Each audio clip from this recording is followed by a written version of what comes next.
sharing the screen. Yes. Okay, and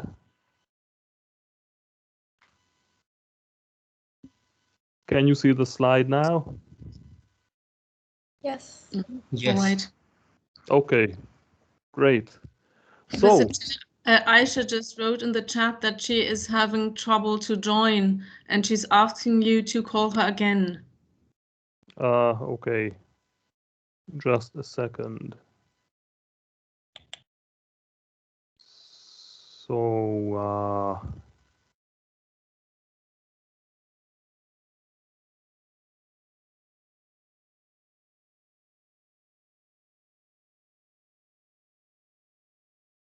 everything's a bit slow. Yes, okay.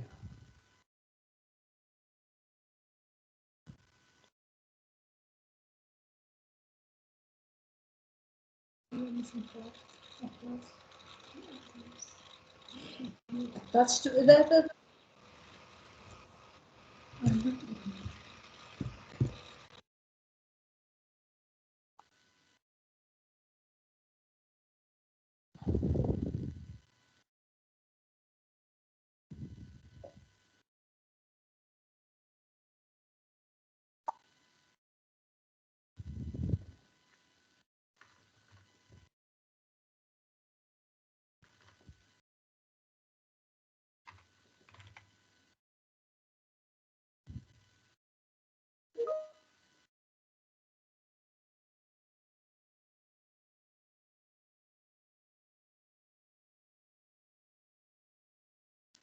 Yes, yes.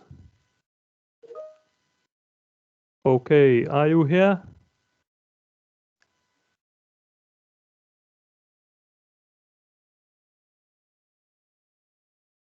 Yes, it looks like.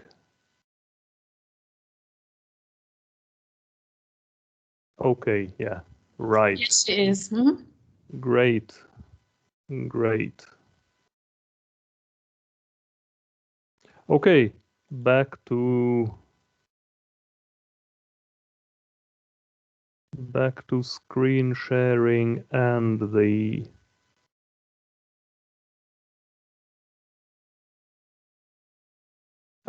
slide. Okay, can you see the slide now? Yes.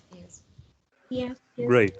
Yes. So, we've been talking about the early modern period, 17th century. We are moving on into the 18th century now. And we've been talking about the new trend that was typical of this period, which we loosely term the philosophical approach, by which we mean that a kind of abstract, a loosely connected family of abstract approaches to language begins to prevail in this period. This, this is realized in a variety of ways. The first of these ways was artificial languages, which is what we discussed last week. We talked about why artificial languages became so interesting for many literate and learned gentlemen of the period. We looked at the reasons behind this. We also looked at, one particular example in some detail, and I mentioned a couple of names, and we looked at John Wilkins's essay Towards a Real Character and the Philosophical Language. And we looked at some pages from his book, and we discussed how his character worked, and we also discussed the fundamental assumptions that underlay all these efforts at the creation of artificial languages. We said that there were basically two fundamental assumptions here. One was that the totality of reality and our knowledge of it can be exhaustively described as a huge construct of items ordered by strictly hierarchical relations. And the other was that language, as well as our concepts, are ideally isomorphic to reality, but of course only ideally. And this is why artificial languages are needed. So this is where we left off, and we move on to the second realization of this philosophical approach to language, and this is the different kinds of abstract approaches or formulaic approaches to natural languages. Okay, so we're no longer talking about artificial languages here. What do we mean by this? Let us first look at a famous work, which is famous primarily because it's a groundbreaking work in a way that it represents a view of language that had not been present for a long time, a couple of centuries actually. This is the Port-Royal grammar, so named after the school where it was produced. It was an actual secondary school, and the book itself was written by two of its teachers, Antoine Arnaud and Claude Lancelot. The book in which these views are expounded is called Grammaire générale et raisonnée, published in 1660. The title itself can be translated into English as General and Principled Grammar, or theoretical. Actually, raisonné is a pretty good, theoretical could be a pretty good translation for the French term raisonner, as is understood here.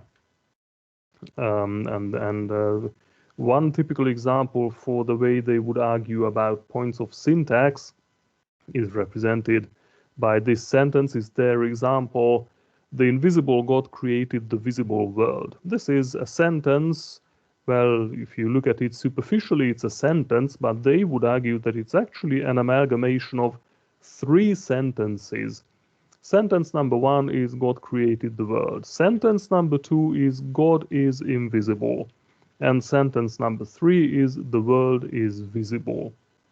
So basically, they would analyze every adjective noun phrase as a sentence in which the noun is the subject and the adjective is the predicate.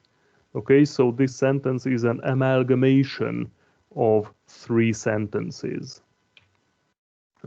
Similar argumentations are applied to word classes by these eminent scholars. For example, they maintain that all adverbs are in fact preposition plus noun combinations. So to take an English example, wisely is actually nothing else, they would argue, but with wisdom. Okay, their examples are in Latin. So they would say sapienter, which is wisely in Latin, is nothing else but cum sapientia, with wisdom. So you can actually get rid of an entire word class, okay? Adverbs as such are just an epiphenomenal thing, okay? It's not really part of language. Or another claim that they make is about verbs. They say the only verb in language is actually the verb to be.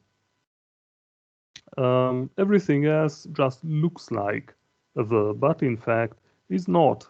Every other verb is be plus a participle or something else.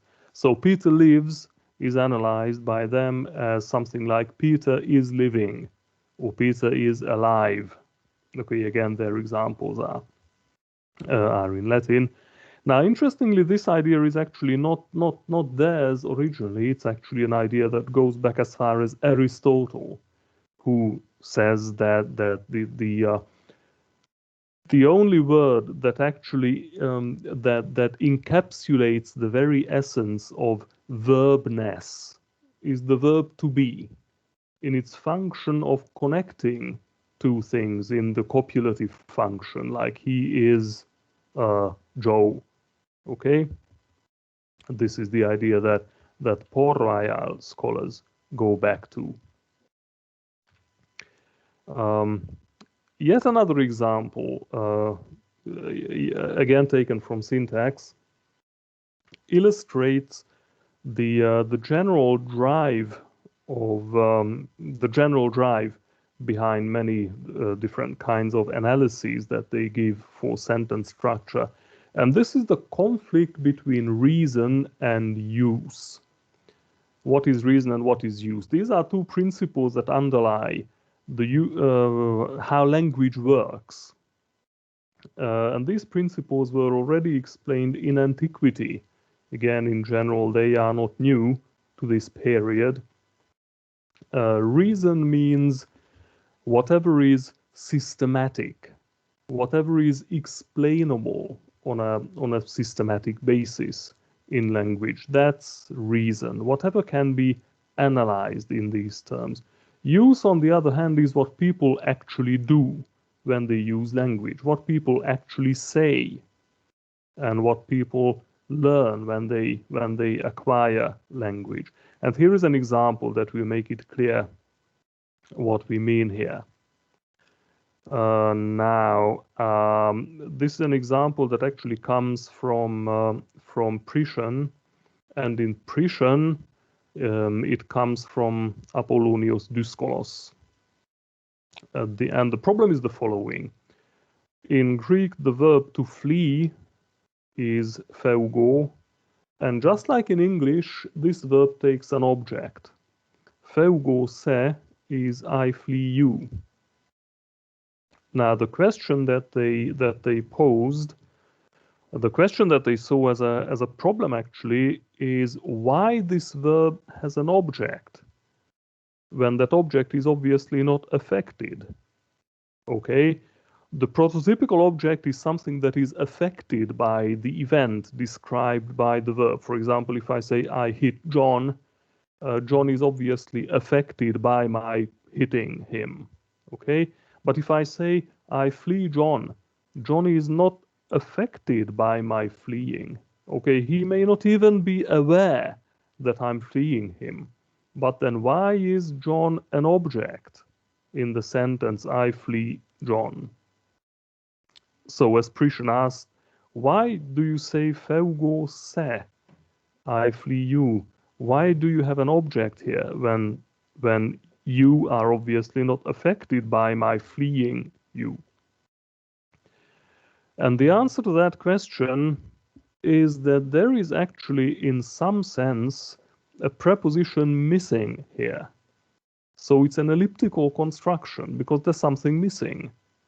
And the missing preposition could be something like dia in Greek. Dia means because of. It means various things, but one of its meanings is because of.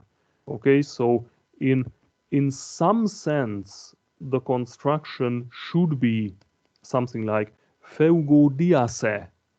I flee because of you. Because this is what reason requires. Okay, this is reason. But the fact is that people don't say that. And the Greeks didn't say feugo dia se, they just said feugo se. Now that's use, okay, because that's what people actually say, that's use. And so there is a conflict between the two. There is a conflict between reason and use.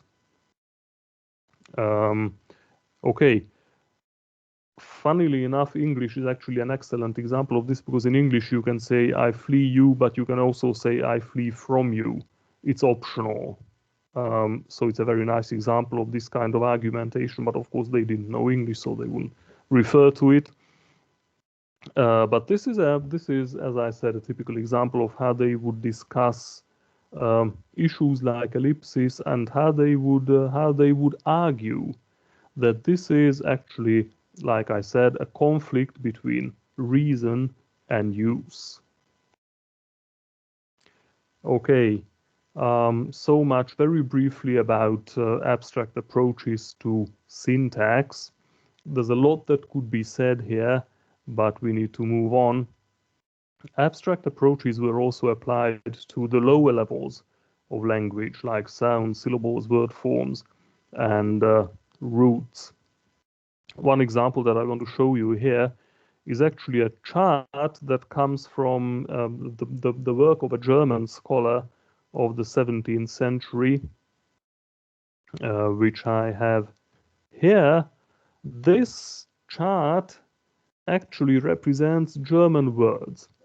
But in a curious way, we actually have 5 concentric rings here, the innermost one being here, and then the second here, third here, fourth here, and the fifth here. And the 5 rings are actually explained here. In the innermost, well, the first one, okay, is going from inside towards the outside. The innermost ring contains the prefixes. German has lots of prefixes, and these are sort of listed here, 48 of them, and these are called Vorsilben by the author of this work. Then, in the second ring, we have word initial consonants and consonant clusters. So we have, g and gl and gn and gr, because German words can all begin with these consonants and consonant clusters. We also have the vowels here, but that's because in German spelling, long vowels are sometimes represented by doubling the vowel letter. But vowels properly actually go into the third ring, which is actually called the middle letters, okay, the central letters, where what we would call the nucleus, the syllable nucleus. Okay, and we have 12 of those. And then we have on the fourth ring, we have all the consonants and consonant clusters that you can find at the end of words in German, or at the end of stems in German, and that's quite a lot actually. Well, it's 120 word final consonant clusters, consonants and consonant clusters. And then on the outermost ring, we have 24, well, we would call these endings. These are actually all affixes, both inflectional and derivational affixes. Okay? And actually, if you shuffle and turn these rings around, the idea generally is that you can actually produce, you can actually generate all the German words, or nearly all the German words. How many do you think you could mathematically get from the 48 prefixes, 50 word initial consonant clusters, 12 vowels, 120 word final or stem final consonant clusters, and 24 affixes? How many possible words does that give you? Do you have any idea? You don't need to calculate it. Just make an educated guess. How many would that come to?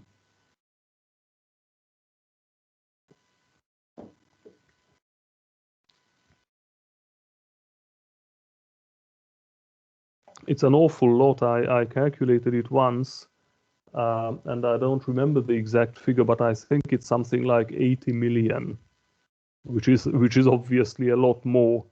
It's actually several degrees of magnitude higher than the number of words in any language. Okay, but you see the general idea here is, it's interesting from 2 perspectives at least. One is this mathematical combinatorial play with words and their parts. And the other is that regardless of its, mathematical extravagance and the vast overgeneration that it produces, it's actually a very astute analysis, phonological and morphological analysis, in the sense that, before the 17th century, this is something that I am coming to actually, before the 17th century, they wouldn't really think about words in terms of prefixes and stems and suffixes. That's morphological analysis that's actually appearing in this period.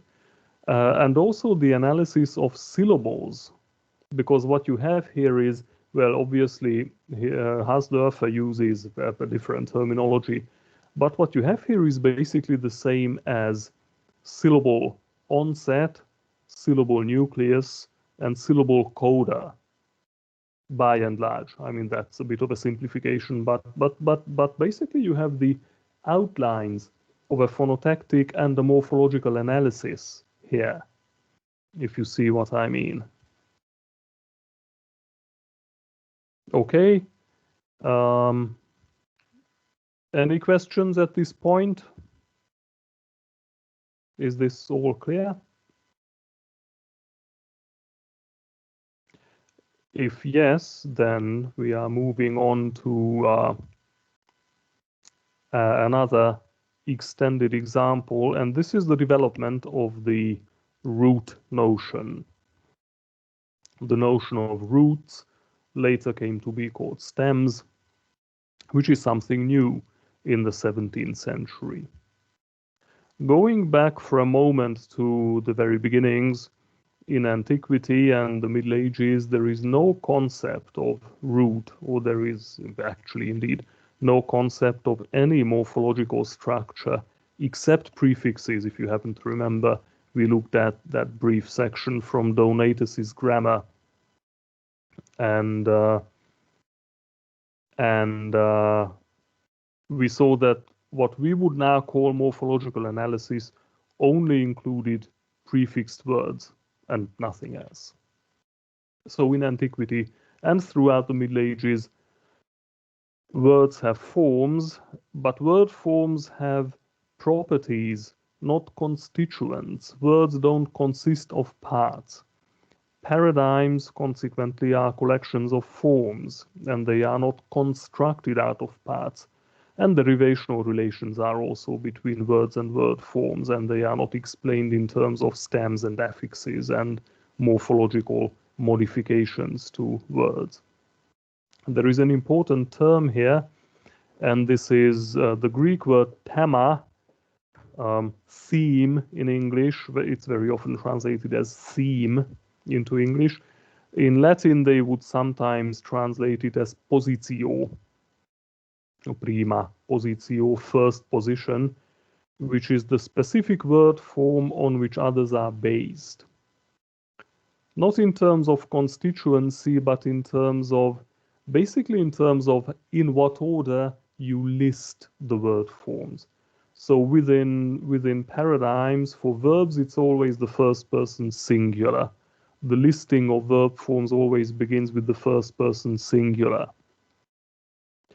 In the Greek and Latin tradition, unlike in the Hebrew or Arabic tradition, in which the listing of verb forms begins with the third person singular masculine perfect.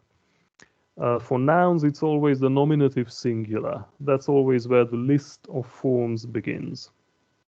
In derivation too, there is what they call the species principalis or species primitiva, or simply the primitivum, the base form, as opposed to the derived form, what they call the species derivativa.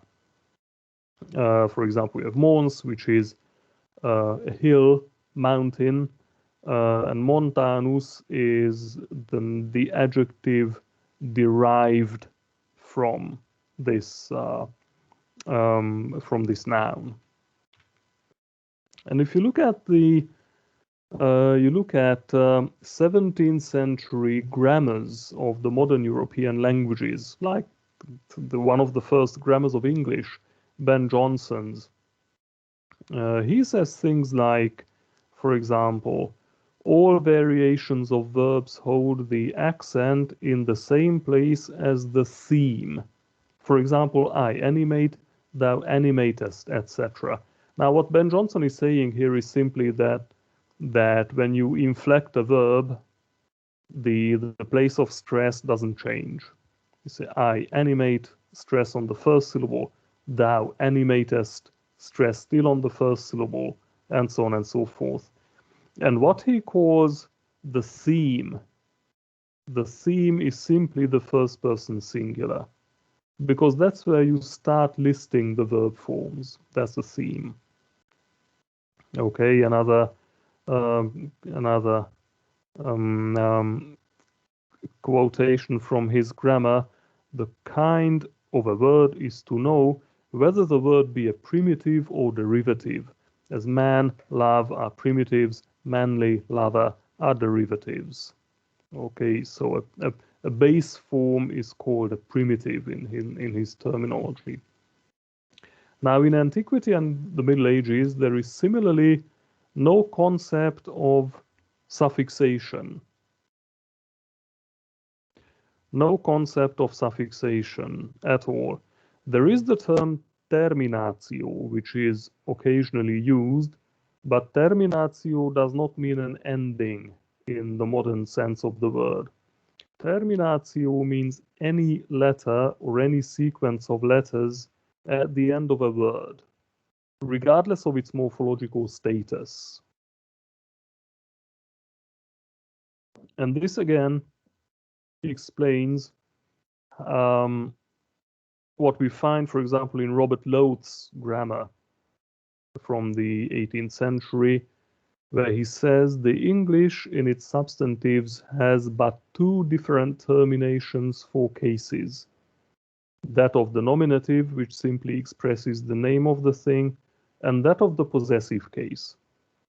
And we might find it odd that he should use termination for the nominative, because the nominative obviously doesn't have an ending in English. The possessive does, because we have the possessive s, yes, but the nominative doesn't have an ending. But it's important to understand that the word termination doesn't mean ending in the modern sense. It simply means the last letters of any word form. Okay. Now, the notion of root or stem, radix in Latin, appears with the grammars of Hebrew, later the grammars of Arabic, in the 16th century. It is the shortest possible form from which other forms can be derived. It is not exactly root or stem in the modern sense, because in the modern terminology, a root or a stem can be a bound form, as we would say, a form which is not a word in itself, okay? But not in the old terminology, not in the 16th or 17th century terminology, root or stem. It's always a full word form. In the Semitic languages, in the grammars of the Semitic languages, it's practically always the third person singular masculine perfect verb form. And why is that? Well, very simply because this is the form to which no letters need to be added. It is the minimum set of letters for the set of the inflected forms of a verb. So, for example, if you take the Arabic form kataba, which is he wrote, you simply write it with the three consonant letters K, T, and B, and you don't need to add anything. Unlike for any other verb form in Arabic, you need to add something. Okay, you need to add yet another letter or two letters. Okay, but not the third person singular. And actually, it's simply because this form includes only short vowels, and the suffix, the last a is a suffix as well, but that's also a short vowel, which is not normally written in the Arabic script. Okay. Is this clear so far? Any questions? Okay, thank you, Professor. I have one question. You Yes. said that with the she, for example, as the third singular person in Arabic, it is kataba. That is, with all third singular persons, we don't add anything. But in Arabic, with the she, which is also a third singular person, we say katabat. Yes. Yes, but I said that it's for the masculine that you don't add anything. For the masculine, not feminine. For Okay, anything because else you do. Yes. All the other verb forms add something. And the feminine, yes, you have the feminine ending that contains an extra letter in the spelling. Yes, yes, yes, yes. Thank you very much. That is correct. Yeah, but it's always the masculine that is the root. Okay, thank you. Okay.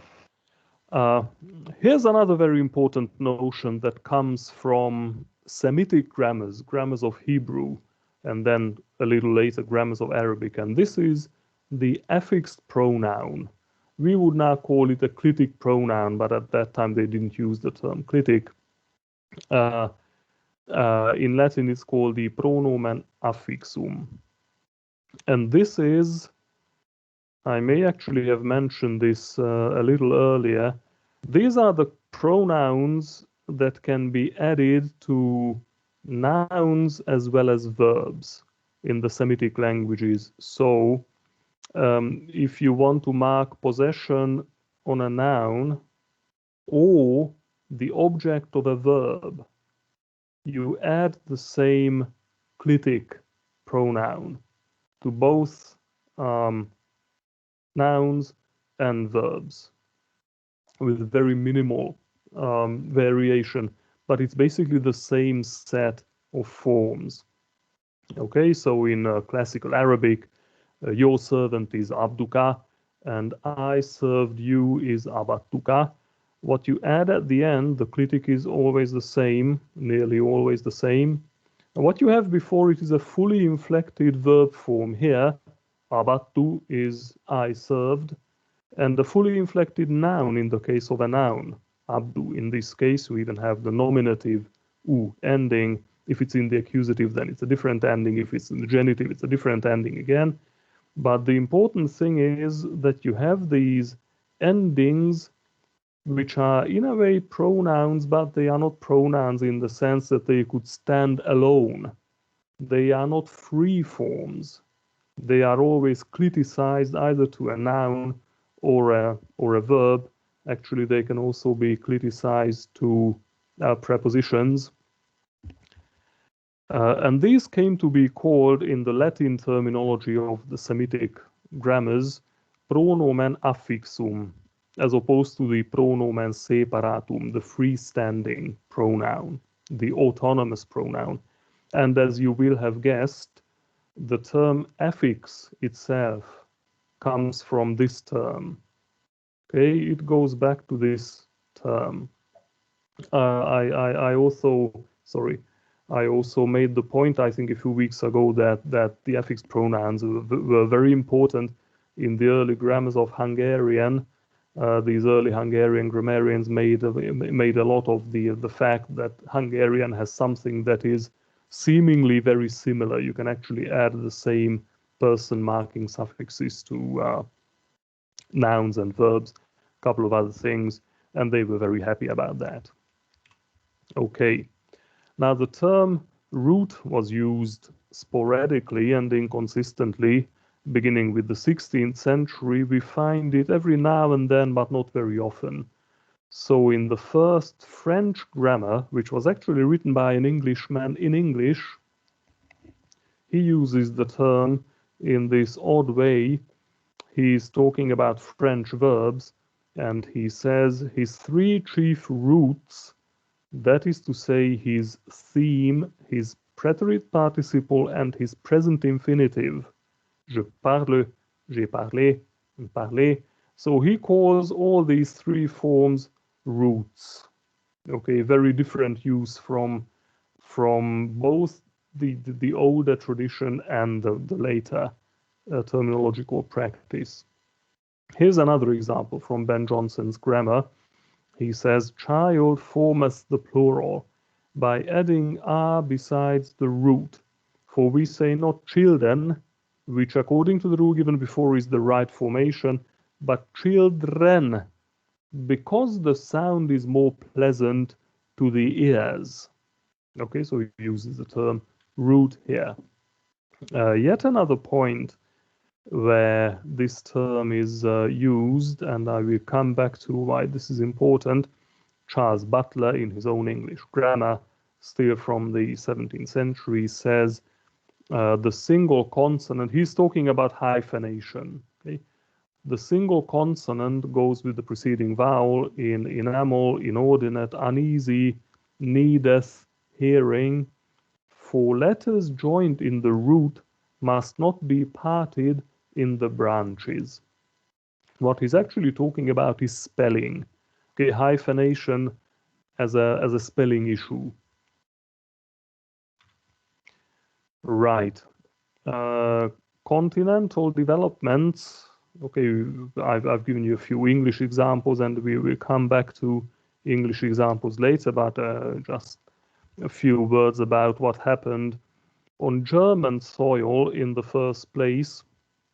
We have the excellent German grammarian Justus Georg Schottel, again from the 17th century, where in several works he expounds actually quite a detailed analysis of word forms and word parts for German.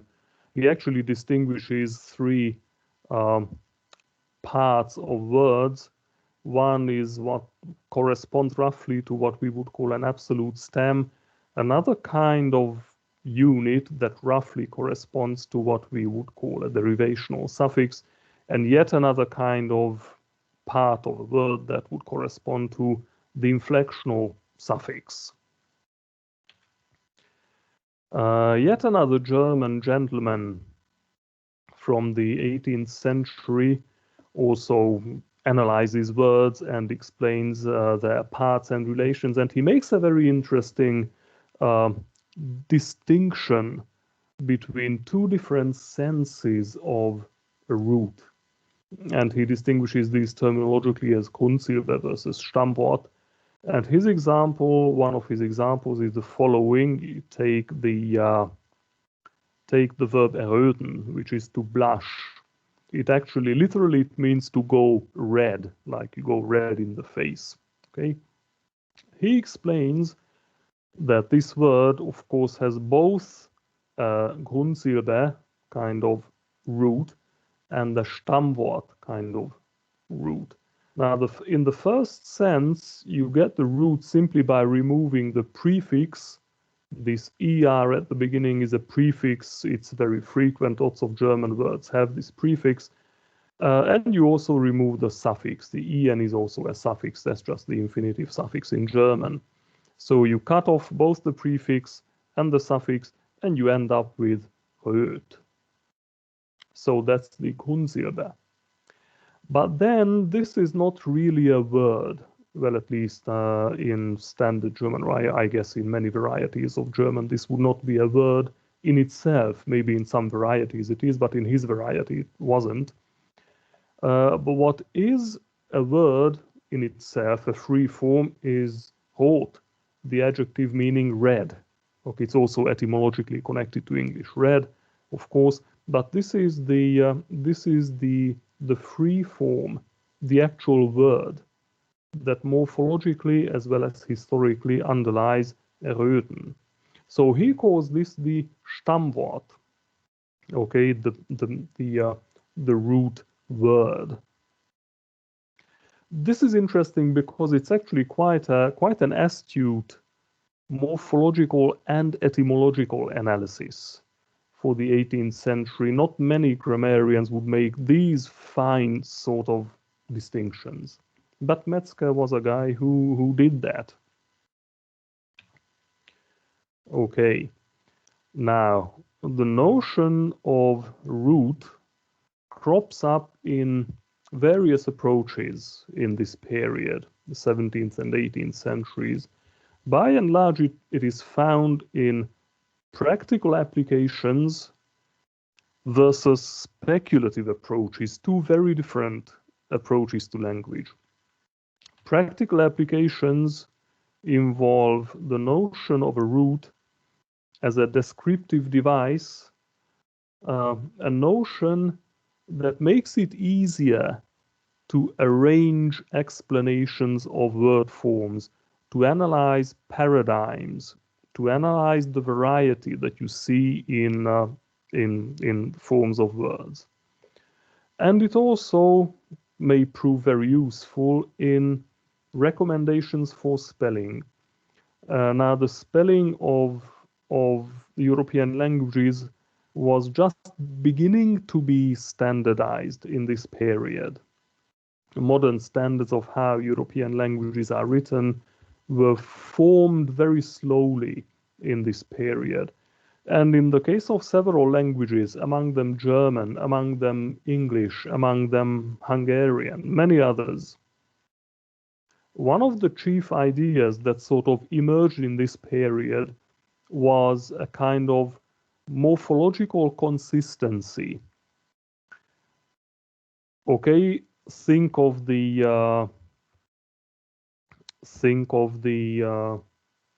what would be a good example here? This is a think of the spelling of the past suffix in English, the ed suffix, in loved versus looked versus wanted. In the three kinds of verbs, the past suffix has three different sound shapes. In loved, it's a d.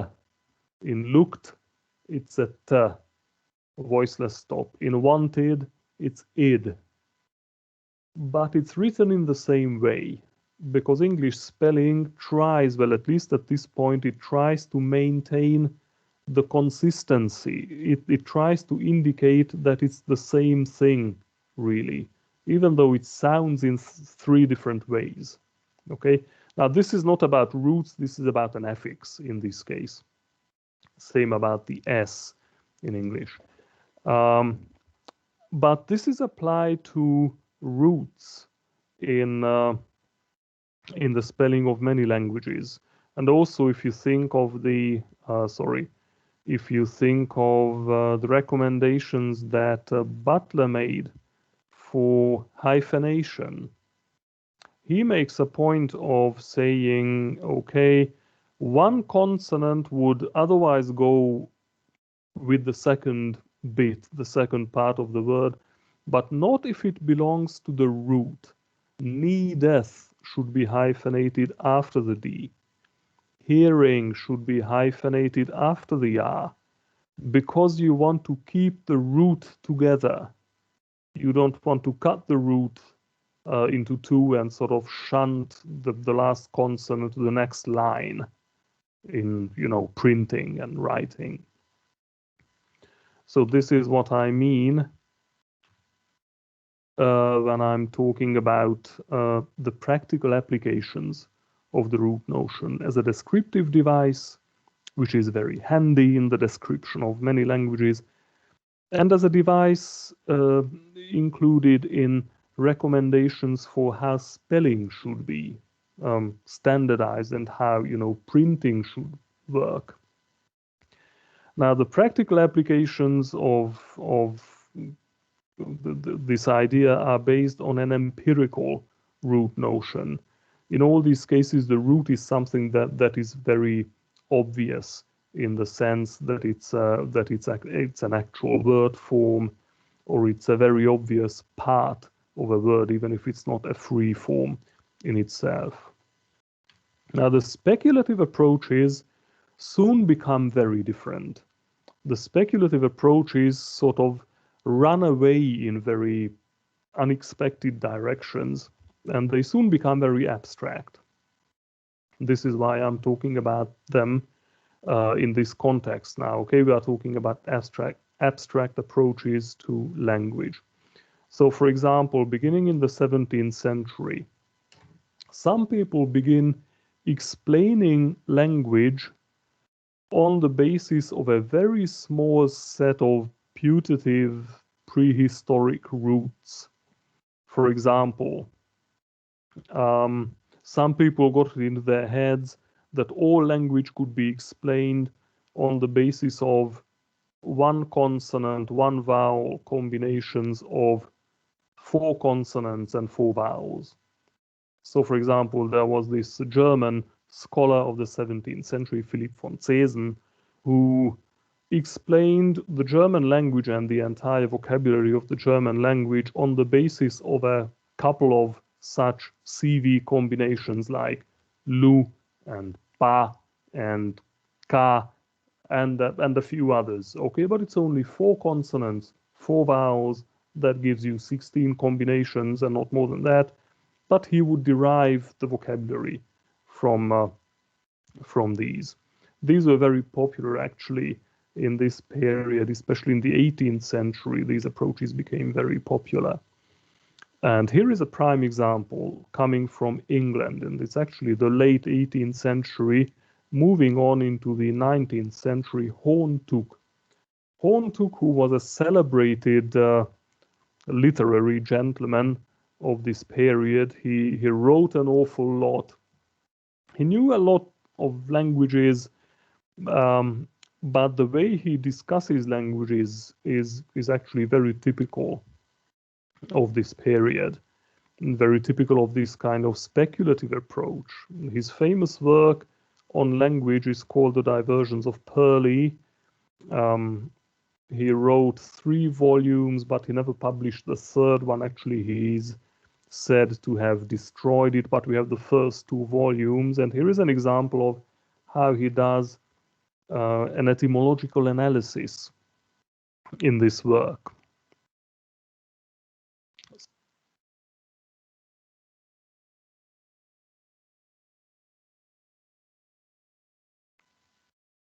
Sorry. Yes, so he takes what he calls a root, ba. Ba meaning originally something like to defend. And then he goes on to explain basically every English word that begins with something that's sort of vaguely reminiscent of ba, and explains all of them on the basis of this root. So he says barren. Barren, yes, barren is barred from producing vegetation, offspring. A barn is a covered enclosure to protect grain, etc. A baron is an armed, defenseful or powerful man. A bargain is a confirmed, strengthened agreement. Bark number 1 is a stout vessel. Bark number 2 is the bark of a tree. That's the defense of the tree. Bark number 3, that's the bark of a dog, by which we are defended by that animal. And then he goes on. Barken is a dialectal word meaning an enclosed yard. A burg or borough is a fortified town. A burrow is a defended place for rabbits. Borrow, any person or thing by which repayment is secured. To bury, again, he analyzes this as meaning to defend. You bury a body, so you defend the body from being, defiled or eaten by animals. A burial is a defended place. A barge is a strong boat, and so on and so forth. And he goes into this. He has these endless etymological explanations based on this kind of idea of root. And this is something that becomes very typical in the 18th and even the 19th century, as we will see later on. Here is yet another example from, this is from a Scottish scholar, Alexander Murray, who wrote a famous work called The Philosophical History of the European Languages. It was actually published after his death. He died as a young man. He died of pneumonia, but he was already as a young man, he was highly renowned, and he was well known as a scholar who knew. He knew Hebrew, for example. He was actually appointed professor of Oriental languages, well, Hebrew in the first place, at the University of Edinburgh. But he only just started lecturing when he went down with pneumonia, and then he died at the age of 35, I think. But then after his death, his book, based on his manuscripts, his book was published under this title. Now, in this work, The Philosophical History of the European Languages, the speculative principle is taken to an extreme. all the words of the then known Indo-European languages, which was not many, but it was already a sizable set, are explained from primeval radicals. He doesn't call these roots, he calls these radicals, but it's, the idea is really the same. And these radicals are all forms like ag, bag, dwag. For some reason it's always ag, and then you have a consonant or a consonant cluster before it. And he even assigns these to 3 stages. At stage 1, you only have 9 radicals, or monosyllables is another term that he uses for these, and these carry elementary meanings. I will give you an example of that, but all the 9 are like ag, bag, dwag, and the 6 others. Then at stage 2 in the development of language, you get simple combinations of these radicals, concatenation or agglutination in modern terms. So now you don't just have ag and bag and dwag, you get agbag and bagdwag and agbagdwag and so on and so forth. Okay, simple combinations of these radicals. And then at stage 3, you actually arrive at the attested languages that are spoken all over the place. And he adds lengthy explanations that go into all sorts of directions. For example, he says this: taste and philosophy will receive with aversion the root syllables, which are the base of that medium through which Homer and Milton and Newton have delighted or illumined mankind. The words themselves, though inelegant, are not numerous. Each of them is a verb and name for a species of action. Power, motion, force, ideas united in every untutored mind are implied in them all. The variation of force in degree was not designated by a different word, but by a slight change in the pronunciation. Harsh and violent action which affected the senses was expressed by harsher articulations. So, radical number 1. To strike or move with swift, equable, penetrating or sharp effect was ag, ag. If the motion was less sudden but of the same species, wag. If made with force and great effort, whag. 2. To strike with a quick, vigorous, impelling force, bag or brag, of which fag and pag are softer varieties. And then he goes on like that. He explains all the 9, the last one being to move with a weighty, strong impulse, swag. These 9 words are the foundations of language, on which an edifice has been erected of a more useful and wonderful kind than any which have exercised human ingenuity. Okay, and he's talking about the Indo-European languages. I mean, the languages that they then knew to be the Indo-European languages, basically the Germanic languages, the Romance languages, the Slavonic languages, and Greek. But he also makes claims that are very typical of the period about other languages and language families. So, for example, about Chinese, he says the following: the Chinese, whose language continues to be monosyllabic, had recourse to the expedient of varying the sound with the sense, a method sufficient to serve ordinary purposes, but of narrow compass, and liable to difficulties in practice. But the fathers of those nations, whose languages were to receive the most abstract or animated thoughts which the mind is capable of forming, began early to compound their words and to multiply terms with all the fertility of arithmetical permutation. So we can actually see this really, condescending attitude towards Chinese, which was very typical of the period. It was quite generally believed that that the structure of a language meaning basically the morphology of the language was somehow intimately connected with the intellectual capacities of the people who spoke that language. And languages like Chinese, of course, they were very little known. They had some ideas of the language, but very little, in fact. He says the Chinese language continued to be monosyllabic. Well, indeed, you don't really have morphology. You don't have, long words in languages like Chinese. And Chinese is also a tonal language, which he explains as, they had recourse to the expedient of varying the sound with the sense. This is how he describes it's a tonal language. And then he goes on to explain, well, it's okay, but it's, not much to go by, right? He says a method sufficient to serve ordinary purposes, but of narrow compass and liable to difficulties in practice.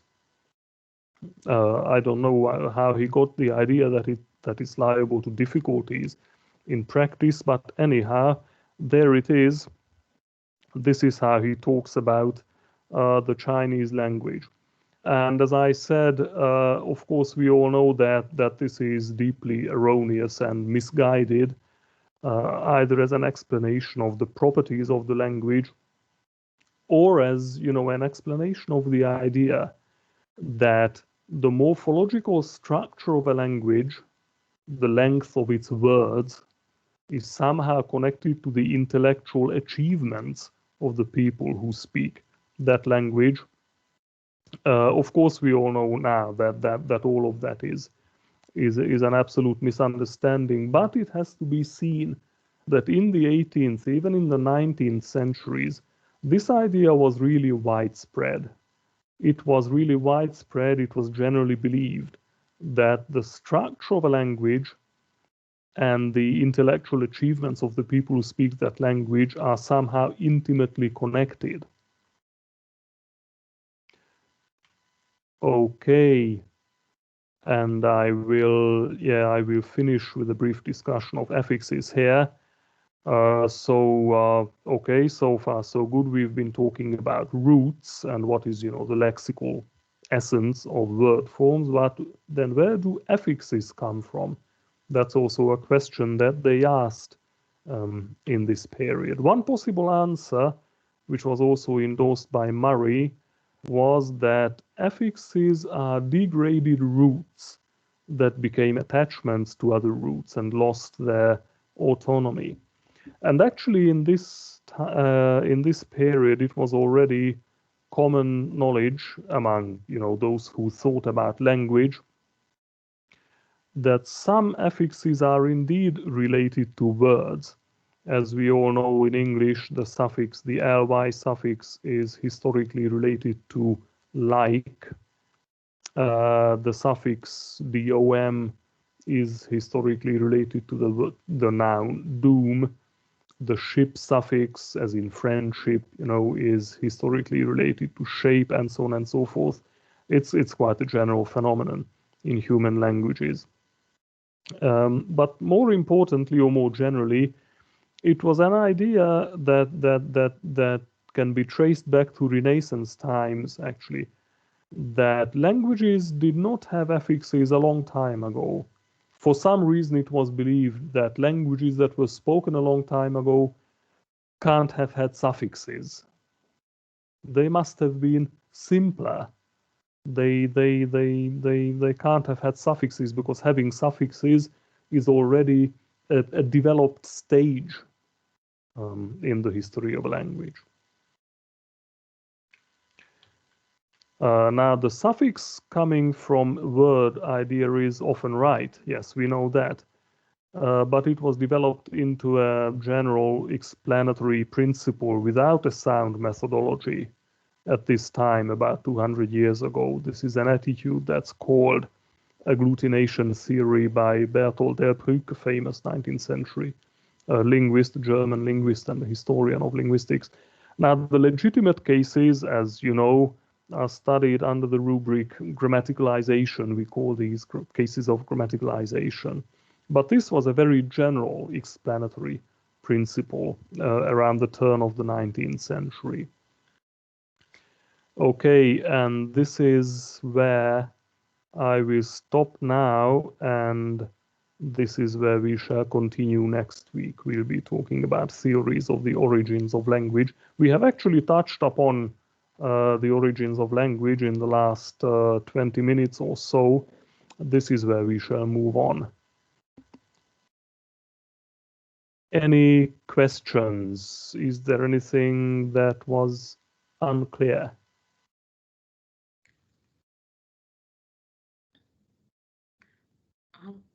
Yes, Ulrike?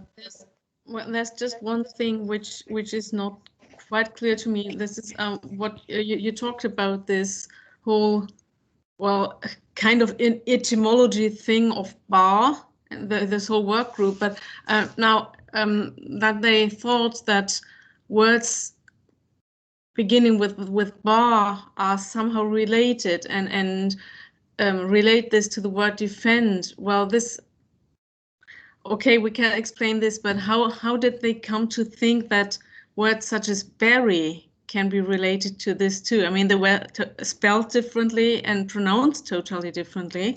So how did they come to think that this could be related too? Well, the basically it seems to have been Horn-Tuck's idea that any word that begins with a B, a vowel, and an R is based on this word bar. Okay, and then with the meaning, yes, where you sort of you tweak around a bit, and then you can just come up with something. That's basically how it works. Mm-hmm. Yes. Okay. Yes. It's not what we call sound methodology, but it's how they thought about. That's what they called an explanation. Mm-hmm.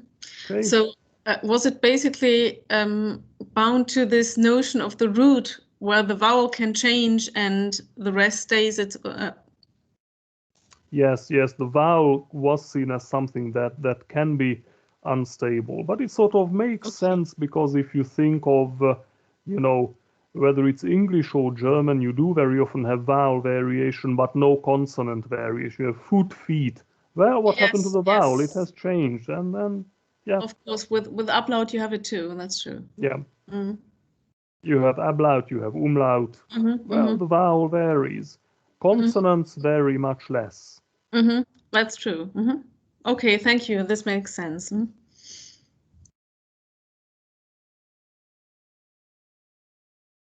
Yes, anything else?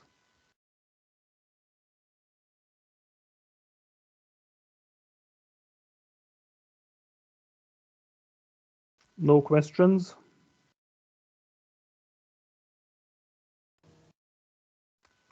Professor? Yes. I have a question, but it's not associated with this lecture. So can I talk to you after the class for like half a minute or something? Yes, of course. Yeah. Okay. So when the others have logged out, you just stay here and I will stay here and we can talk. All right, thanks. Okay, but before that, anybody else? No questions? Okay, well, in that case, thank you for your attention and your participation, and see you next week then. Okay, See you. bye. Thank you. Bye-bye. Bye. And see you next week. Bye-bye. Thank you. Thank you. Goodbye.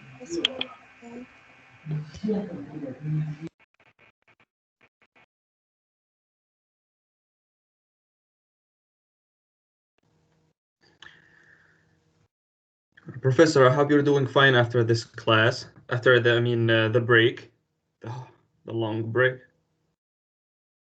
I would like to ask you about next time. I actually registered for the next Monday for the consultation, and since I missed the first class, I didn't actually get a full image about what we should do, because I talked to my colleagues in this class and they gave me some information, but I think that it's much more reliable to talk about it with you and to ask you personally about my concerns. So I was checking the reading list as always, and I was asking you, I was thinking about asking you, um, is the consultation should be about the required readings, or is it okay to pick something from the optional readings as well? Professor, your mic is muted. Yeah. Okay. Yeah. Sorry. So you can pick anything. Mm-hmm. You can pick anything. Okay, since my native tongue is Arabic, I was thinking about taking the Arabic linguistics, which is the second one in the optional readings. What do you think about this? Yeah. Of course. Yes. That's okay. And so how many pages, how many chapters should I take, or should I read the whole thing? It's not long actually. Mm-hmm. So if you read that, it makes sense to read all of it because it's really not long. Mm-hmm. Okay. And yeah. Are you asking about that particular chapter or Yeah, is it a other chapter? stuff? It's a volume one. No, it's a chapter. I It's can a actually just a second. All right, take your time.